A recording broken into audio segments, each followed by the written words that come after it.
Good morning watercolor class. Today we are going to be creating something from your imagination. So we aren't going to be looking at a famous artist today. You're going to be the famous artist.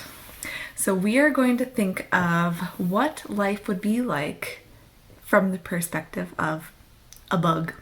Yep, you heard me right. I want you to imagine you got shrunk down super teeny tiny, like the size of an ant or a grasshopper or maybe a bumblebee. And I want you to create a scene on your paper that shows that perspective. So what I'm looking for is that I can clearly tell that the size of things is from a bug's perspective, a bug's eye view. So if I was to be looking at a scene in maybe a park or a playground, the blades of grass would be as tall as trees. The flowers would be like umbrella canopies because you are teeny tiny. So I want you to think about what the world would look like if you were a bug. Now, where do you want your setting to be for your picture? Do you want it to be in a flower garden or maybe a vegetable garden? Maybe you are a bumblebee flying and you see the perfect group of flowers that are just calling your name that look like they have lots of yummy pollen in them. So I would want to see that. Now, if that was the case, so here's my blank piece of paper. If you were a bumblebee flying and you're showing me a bumblebee perspective of flowers, that's going to look very similar to our Georgia O'Keeffe flowers, right? Because they would be huge, because to a bumblebee's view, flowers would take up the whole page, okay? I don't want to see little teeny flowers. I want to see big flowers.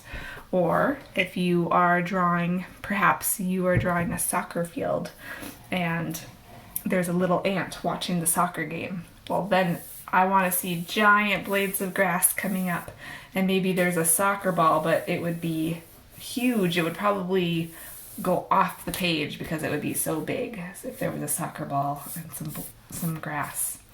So you can be creative about this, but I want to be able to tell that the perspective is from a bug's perspective.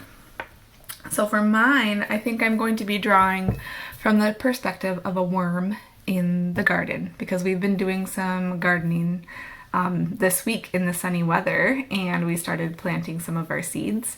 So I've seen multiple worms, and I know worms are really good for our garden, and so I'm going to pretend I'm a worm and draw my picture from that perspective. Now, this is something, because it's coming from your imagination, you might want to take some time to plan. So in art, when we're planning out a composition is what we call the structure of your page, where things land and what's in your picture. We oftentimes will do just some rough sketches.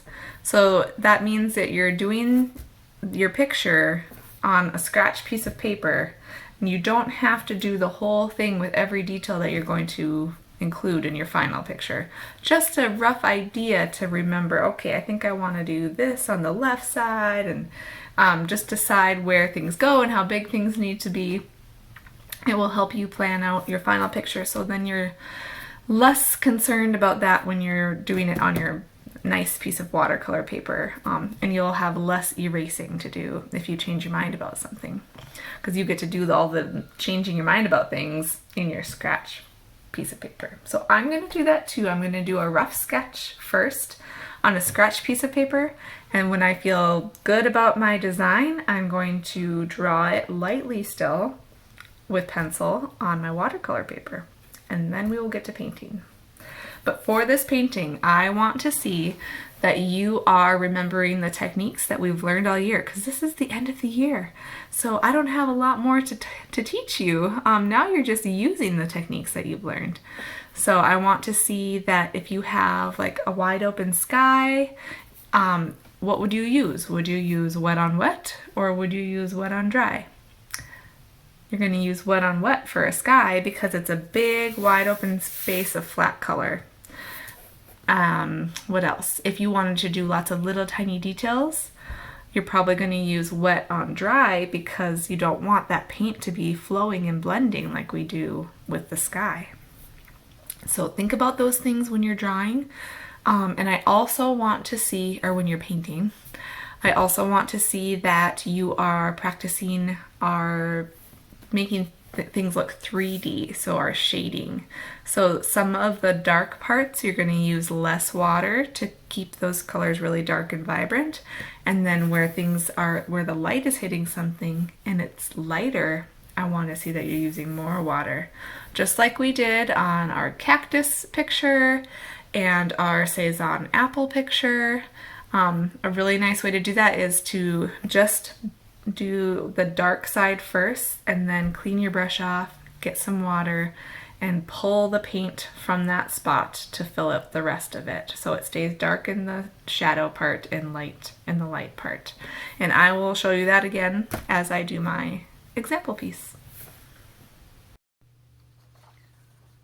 I've got my 2 scratch pieces, or scratch sketches done, and I think I'm gonna go with this one with the big shovel in it and the carrots on the side. So now that I've decided that's going to be my composition, I'm going to make this on my big piece of paper, and obviously much larger, but I'm going to use that as my reference and inspiration.